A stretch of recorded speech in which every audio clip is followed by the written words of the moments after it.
আসসালামু আলাইকুম। আশা করি আল্লাহর রহমতে আপনারা সকলেই ভালো আছেন। আজকে আমি আপনাদের একটু 12 ভোল্ট ওয়াটার পাম্প তৈরি করে দেখাবো, আর সম্পূর্ণ এটা 12 ভোল্ট ব্যাটারি দিয়ে চলবে। দেখতে পাচ্ছেন যেটা 12 ভোল্ট ওয়াটার পাম্প।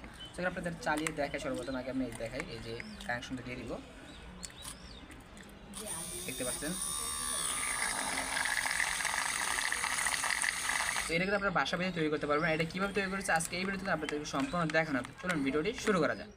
সেখানে দেখতে পাচ্ছেন সর্বপ্রথম আমরা পিভিসি পাইপটি নিয়ে নিয়েছি, যেহেতু আমরা পিভিসি পাইপ দিয়ে পাম্পটা তৈরি করব। দেখতে পাচ্ছেন এখানে আগে থেকে কেটে নিয়েছি আমরা মাপ অনুযায়ী। এখানে দেখতে পাচ্ছেন 1.5 ইঞ্চি পাইপ নিয়ে নিয়েছি আমরা উপরে কেসিং বানানোর জন্য।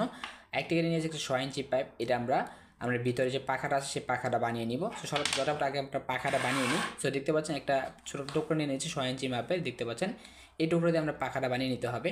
তো তার আগে যে কাজটা করতে হবে আমাদের, এই 6 ইঞ্চি যে পাইপটা আছে সেই পাইপটা কিছু ছোটো ছোটো করে কেটে নিব। সো পার্ট বাই পার্ট কেটে নিই। কেটে নেওয়ার পর আপনাদের দেখাচ্ছি। দেখতে পাচ্ছেন এখানে কিন্তু আমি 4টা অংশ কেটে নিয়েছি। দেখতে পাচ্ছেন আমরা 6 ইঞ্চি যে পাইপটা আসলে এটা আমরা 4টা অংশে ভাগে কেটে নিয়েছি। এখন যে কাজটা করতে হবে আমাদের, যে আমাদের যে গোল যে পাইপটা আছে যে 6 ইঞ্চি, সেই গোল পাইপের ভিতরে আমরা এই 4টা পার্ট আমরা পাকা হিসাবে লাগিয়ে দিব। দেখতে পাচ্ছেন ঠিক এইভাবে আমরা এখানে লাগিয়ে দিতে হবে। এখানে একটা, আর এই যে এখানে একটা, মোট 4টা লাগাতে হবে।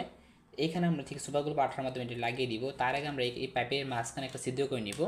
এই পাইপের মাঝখানে ছিদ্র করে দেন আমরা এই 4টা পাখা এখানে লাগিয়ে দিব সুপারগুলো পাঠার মাধ্যমে।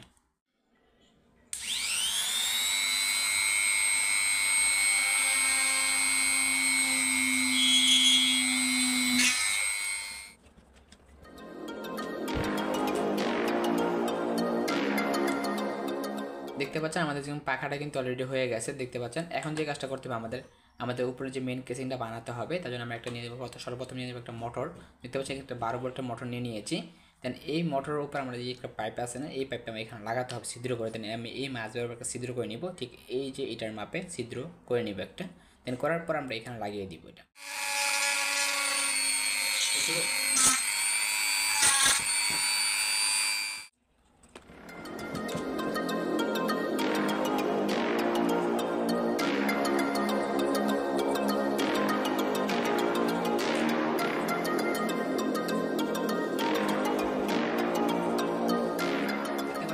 আমার উপরে যে পাটটা লাগানো হয়ে গেছে, আমরা ছিদ্র করে এখানে লাগিয়ে দিয়েছি সুপারগুলো পাঠা দিয়ে।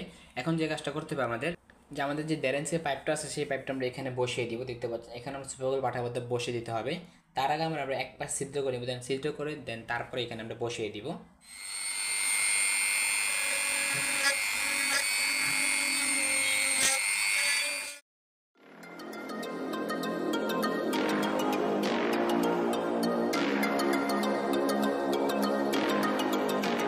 দেখতে পাচ্ছেন এটা লাগানো হয়ে গেছে, আর এখানে একটা ছিদ্র করে দিয়েছি। এখন যে কাজটা করতে হবে আমাদের, ভিতরে যে পাখাটা লাগাতে হবে। দেখতে পাচ্ছেন যে পাখাটা বানিয়ে নিলাম, সেই পাখাটা নিয়ে নিব। দেন নেওয়ার পর আমরা এই ভিতরে এখানে লাগিয়ে দিতে হবে। সেটা আমি এখানে লাগিয়ে দিই। দেখতে পাচ্ছেন লাগানো হয়ে গেছে। এখন যে কাজটা করতে হবে, উপরে যে পাটটা আছে সেই উপরের পাটটা নিয়ে নিতে হবে। নেওয়ার পর এখানে একটা সিদ্ধ করে নেব, যেটাতে আমাদের পানিটা প্রবেশ করবে। স্যার এখানে একটা সিদ্ধ করে নিই বড় আকারের, ঠিক এরকম মাপে একটা সিদ্ধ করে নিব এখানে।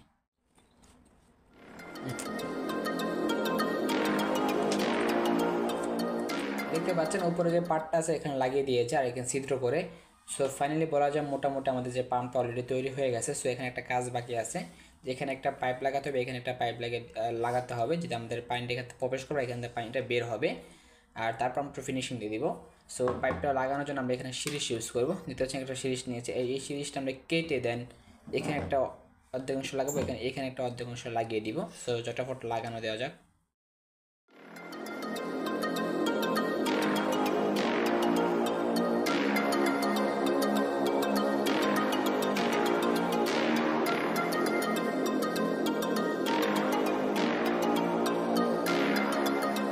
দেখতে পাচ্ছেন ফাইনালি কিন্তু আমাদের যে ওয়াটার পাম্পটা কিন্তু অলরেডি তৈরি হয়ে গেছে। দেখতে পাচ্ছেন এখন আপনাদের চেক করে দেখাবো যে আমাদের যে ওয়াটার পাম্পটা কতটুকু সক্ষম পানি ওঠাতে। চলুন দেখানো যাক।